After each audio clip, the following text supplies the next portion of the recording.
Makanya kata Nabi, sebaik-baik tidur, tidur Nabi Daud. Karena Nabi Daud tidur 1/6 hari, kata Nabi. 1/6 hari itu 24 jam, bagi 6, 4 jam. Selain itu dia beribadah, ya, taubat. Dan kata Nabi, sebaik-baik puasa, puasa Nabi Daud. Khairus siyam, siyamu Daud. Karena Nabi Daud itu puasanya sehari makan, sehari puasa, sehari makan, sehari puasa. Itu sejak, ya, ditegur malaikat punya istri 100 tu. Jadi Nabi Daud itu walaupun sekali dia melakukan kesalahan, taubatnya sepanjang masa. Dan begitulah taubat Nabi Daud itu. Nah, makanya kata Allah, Nabi Daud itu awwab, ahli taubat yang paling hebat. Sama juga dengan Ismail dengan Sulaiman. Kata Allah di ayat yang ke-30 ini, Nabi Sulaiman itu awwab, ya, ahli taubat yang paling hebat. Awab itu dikata aba itu artinya kembali, ya. Taubat, taba juga kembali artinya. Jadi Nabi Sulaiman itu sampai mati dia bertobat, Pak. Kenapa? Karena pernah sekali terlambat salat asar. Jadi Nabi Sulaiman itu pernah sekali salat asar terlambat, dan dia taubatnya sampai mati.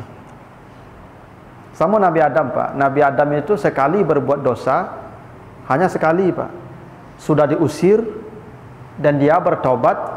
Ceritanya Nabi Adam itu sepanjang umur, Pak, sepanjang dia hidup di muka bumi, Nabi Adam tidak pernah menengadahkan kepalanya ke langit.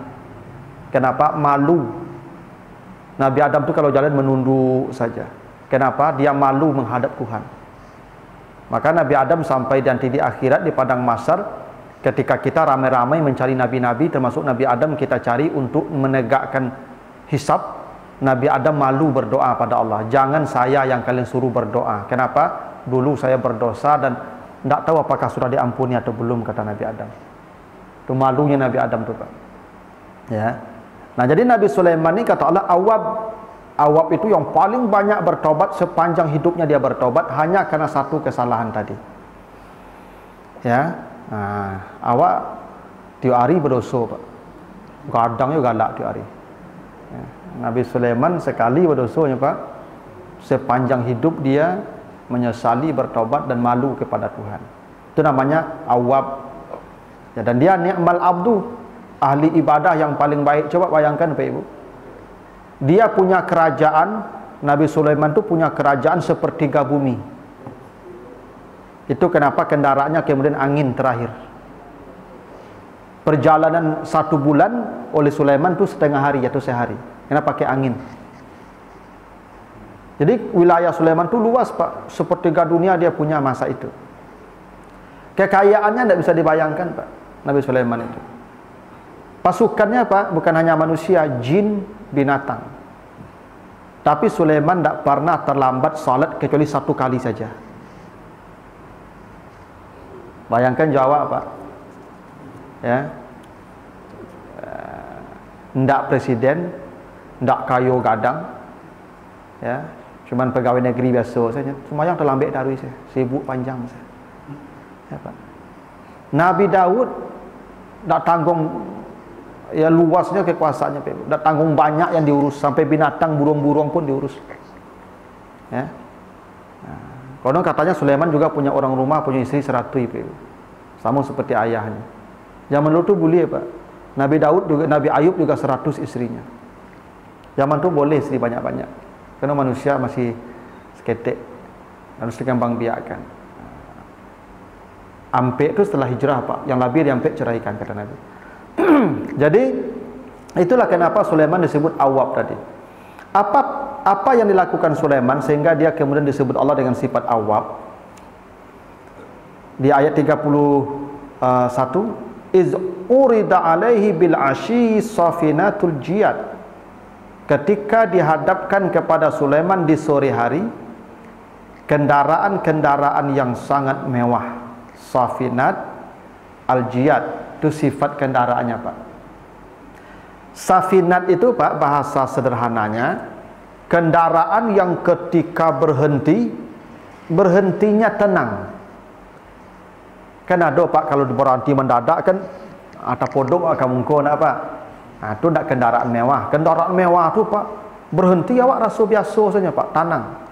Padahal yang berhentinya mendadak, itu namanya safinat. Al-jiyad kalau lari kencang kecepatannya. Kuda dulu kuda yang paling canggih Pak Ibu ya. Kuda yang tak orang bisa memiliki semua. Sifatnya dua ini, safinat, al-jiyad.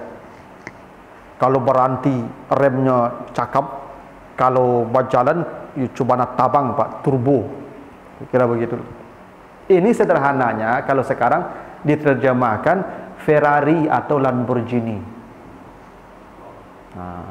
Jadi as-safinatul jiyad ini ketika dihadapkan di sore hari kepada Sulaiman, Alphard, Lamborghini dan Ferrari. Kira-kira gitulah terjemahannya Pak. Cuma zaman itu dah ada dulu Pak. Ya itu zaman kini. Artinya ini kendaraan mewah. Karena Sulaiman itu kan raja, kaya raya. Dan biasa zaman dulu raja-raja itu punya koleksi kendaraan-kendaraan mewah, kuda-kuda mewah. Dan ini juga menjadi isyarat memang tidak ada salahnya juga Bapak Ibu, seseorang punya hobi Pak. Hobi mengoleksi kendaraan itu tidak apa-apa. Terus Sulaiman kan punya kendaraan mewah dia. Ya silakan saja sepanjang dapat dengan cara yang baik dan dipergunakan untuk kebaikan. Jadi orang zuhud itu Bapak Ibu bukan orang yang compang-camping Pak. Baju kumuh, badaki, busuk, nah itu yang zuhud loh Pak. Zuhud itu di hati. Walaupun dia punya banyak, semua dia punya, tapi hatinya tidak mencintai itu. Itu zuhud namanya. Maka nanti kita lihat sifat Sulaiman ketika dia lalai dengan kudanya, apa yang dia lakukan terhadap kuda-kudanya. Nah ini artinya juga Nabi Sulaiman tidak bekerja sepanjang hari. Kenapa? Karena bil asyi, di sore hari dia mengurus kendaraannya. Jadi Sulaiman tu kerajo dari pagi sampai sore, sore enggak leh. Tu makok jam kerja kok sampai jam ampeknya Pak. Itu memang dari dulu tu Pak. Dari dulu tu Pak. Jam kerja kok tak sampai malam lah Pak. Sampai jam ampek, sampai sore sampai asar. Karena Nabi Sulaiman dulu bekerja jadi rajo di istana sampai asarnya Pak. Bil asyi, sore-sore Nabi Sulaiman sudah mengurus kuda-kudanya. Ya, jadi itu Nabi Sulaiman itu begitu. Faqala inni ahbabtu hubbal khair an zikri rabbi hatta tawarat bil hijab. Sungguh saya mencintai ini kuda-kuda saya ini sehingga saya jauh dari zikir menyebut Tuhan saya sampai dia hilang dari pandangan saya. Jadi kata Sulaiman, kenapa dia lambat salat? Dia lalai mengingat Tuhan, maksudnya terlambat dia mengerjakan salat sampai tawarat bil hijab. Tawarat bil hijab ni ada yang memahaminya kuda-kudanya sudah tidak tampak lagi, maksudnya kalam. Tawarat bil hijab ada yang memahami matahari lah hilang, artinya sudah sampai waktu maghrib, kira-kira begitu Pak. Sudah datang waktu maghrib, landak tampak le Pak. Dulu kan tidak ada bola lampu loh Pak. Landak nampak kudo ko le Pak lah mulai malam, baru dia sadar bahwa dia belum mengingat Tuhan. Maksudnya belum salat asar. Zikri Rabbi ini maksudnya Bapak Ibu salat, karena kata Allah di surat Taha, aqimis salata li zikri. Salatlah kamu sebagai bentuk zikirmu kepada saya. Jadi zikri Rabbi ini maksudnya salat asar. Karena salat itu dalam Al-Quran disebut zikir. Sudah sampai terbenam matahari atau lah hilang kudoko dari pandangan, maksudnya tidak tampak, mulai kalam, baru dia ingat bahwa dia belum salat asar. Lupa dia. Apa yang terjadi? Dia salat. Rudduha alayya, kata Sulaiman, bawa semua kuda itu kepada saya kembali. Sudah dia salat Pak, taubat dia minta bawa kuda tu kamari sadonyo. Fatafika mashan bisuki wal a'nak, maka Sulaiman mulai memotong kaki dan lehernya. Nah, ada yang memahami begini Pak Ibu. Semua kuda itu kemudian disembelih oleh Sulaiman. Kemudian dagingnya dibagi, dan sejak saat itu Nabi Sulaiman tidak punya lagi kendaraan. Ada yang memahami mashan bisuk, suk itu artinya apa? Kendali kekang. Makanya yang mengendarai kuda itu namanya saik. Sopir itu saik bahasa Arabnya. Jadi Sulaiman maksudnya melepaskan semua kekang kudanya, maksudnya lapen leh. Itu maksudnya. Tak nyurabi lepak nyulapen. Ada yang memahami nyosedekahkan seluruhnya ke orang lain. Ya. Apapun maknanya, sejak hari dia lalai salat asar karena ya mengurus kuda-kuda kesayangan itu, Sulaiman tidak punya lagi kendaraan karena semua kendaraannya itu disedekahkan kepada orang. Apakah dengan cara disembelih ataukah dengan cara disedekahkan, dilepaskan kepemilikan. Artinya Sulaiman, Bapak Ibu, ingin menunjukkan kepada kita, lebih baik kita kehilangan semua yang kita punyai daripada barang-barang yang kita cintai daripada kehilangan ibadah kita kepada Allah. Itu makanya kalau ada apa-apa ya terlambat salat gara-gara memandikan mobil, sedekahkan mobil itu. Ini contoh dari Sulaiman. Nah, kalau ada Bapak Ibu terlambat salat gara-gara memandikan mobil, maka segeralah sedekahkan mobil itu.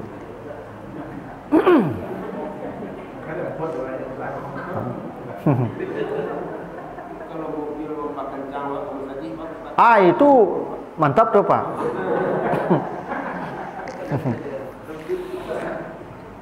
Tapi kalau karena mengurus mobil itu lalai beribadah, sedekahkan. Sulaiman tak satu yang sedekahkan Pak, semua dia sedekahkan. Kalau ada ibu-ibu terlambat salat gara-gara membersihkan rumah, maka sedekahkan rumah itu. Coba Pak, apa bahasa Nabi Pak? Kalau ada orang tidak salat ke masjid, bakar rumahnya. Ya Pak, itu hadis sahih itu Pak. Kalau ada orang tidak datang ke masjid, bakar rumahnya.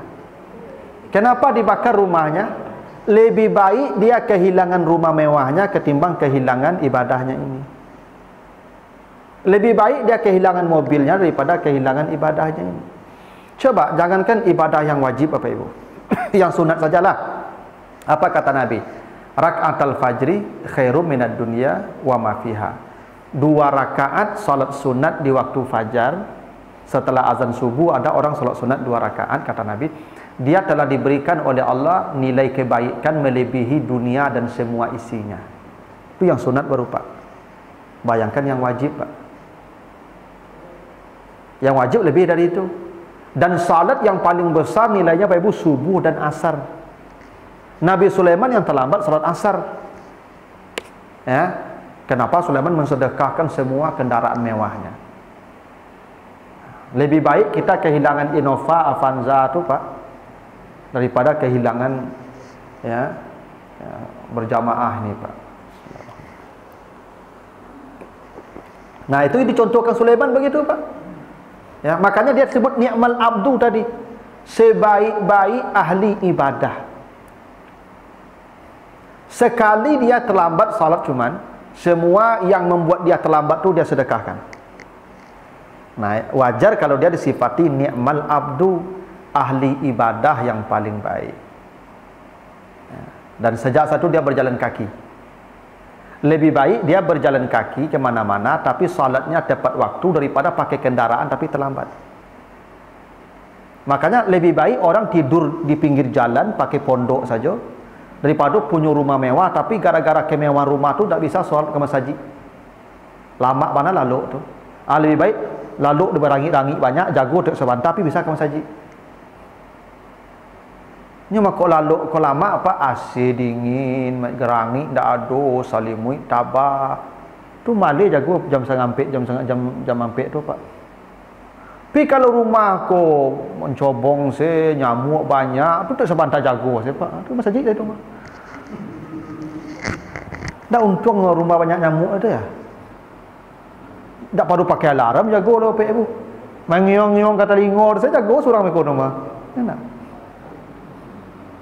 Cubalah kalau dah pergi, Bapak Ibu, kalau pergi tidur di hotel, payah jaga subuh mah.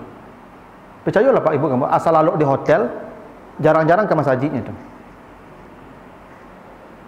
Ambo boleh survei Pak.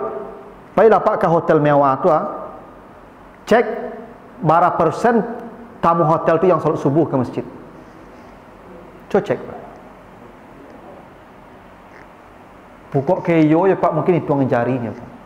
Selebihnya lama di hotel tu lalu Pak. Nyamuk dah ada, tanang bising dah ada, selimut tabah, Masya Allah. Udah kek mana ndak jual loh. Namanya.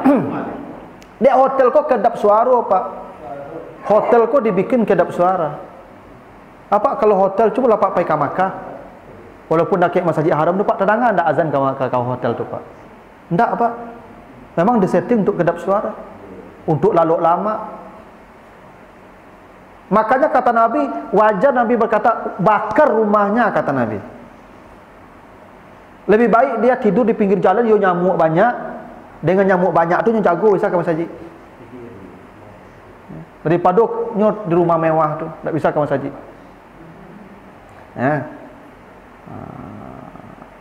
Jadi ada untungnya Pak Ibu.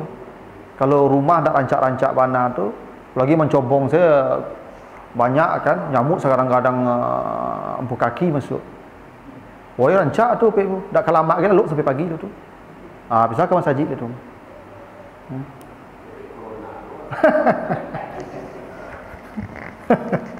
Ya tentu akan lebih baik kalau seperti Sulaiman ini. Jadi raja paling kaya, kekuasaan banyak ya. Tapi ahli ibadah. Tentu ini yang paling baik Pak. Begitu. Itu kenapa Sulaiman disebut ni'mal abdu. Setelah dia bertaubat dan mensedekahkan semua kekayaannya, walaqad fatanna Sulaiman wa alqaina ala kursi jasadan summa anab. Tetap Sulaiman itu dikasih fitnah, dikasih ujian. Apa ujiannya? Dia terdampar di atas kursinya sebagai sebuah jasad, seperti layaknya bangkai, artinya bangkai itu tidak menggarik tapi. Tidak ada kekuatan lagi, itu namanya jasadan, seperti jasad teronggok. Stroke lah bahasa kitanya Pak. Dikasih penyakit lepei. Coba bayangkan Pak, sudah bertobat sekali itu terlambiknya Pak. Coba bayangkan kok diberlakukanlah kawak Pak. Ambo yakin lebih lepei saya satu. Oh iya. Tak tanggung banyaknya waktu terlambik lah Pak, tanggung acuk terlambik, tapi sehat-sehat juga Pak. Ya. Memang begitu cara Allah Bapak Ibu kepada hamba-hamba yang disayanginya. Kalau hamba itu melakukan kesalahan, Allah akan kontan menghukumnya di dunia, supaya dia tidak bersalah di akhirat nanti Pak. Itu cara Allah Pak. Nabi Yunus kan pernah Pak ya, Nabi Yunus dimakan ikan Pak ya, sampai kulitnya melepuh. Kenapa? Karena Sulaiman lari dari kaumnya, marah. Dan itu salah, itu dosa Pak. Allah tidak ingin mempersoalkan dia di akhirat, maka di dunia dihukum dia sampai badannya melepuh, disemburkan ikan balik setelah 40 hari ditelan ikan. Dan itu sakitnya Masya Allah. Nabi Sulaiman dihukum seperti ini Pak ya. Jadi kadang-kadang begini Pak, kalau ada orang ya dicintai Allah, Allah tidak ingin dia bermasalah di akhirat, maka di dunia dipayahkan ya Pak. Makanya Pak Ibu jangan salah menduga Pak Ibu. Ada orang saleh ke masjid rajin Pak ya, ibadah mantap, mati payah. Lama matinya Pak, payah mati. Lalu sebagai jamaah berkata, percuma ke masjidnya Pak tu. Ke masjid mati payah. Ya. Jangan salah paham Pak. Karena boleh jadi dia ahlu sorga, cuman dia punya dosa yang menyandung dia ke sorga, dan cara terakhir dipayahkan matinya Pak. Ada orang dosa banyak, ibadah tidak pernah, maksiat tiap hari, basin je mati Pak. Mati langsung Pak.